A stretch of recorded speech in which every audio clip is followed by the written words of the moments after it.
Yes, bakunzi b'indirimbo mpimbazamana, turabaramukije tubifuriza amahoro y'Imana.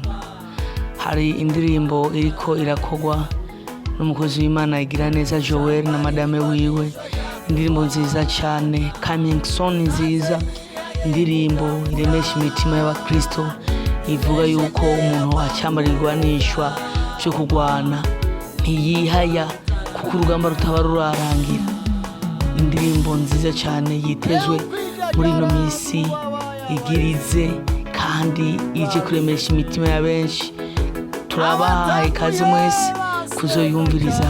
Ni Igiraneza Joel na madame wiwe. Murakoze cyane.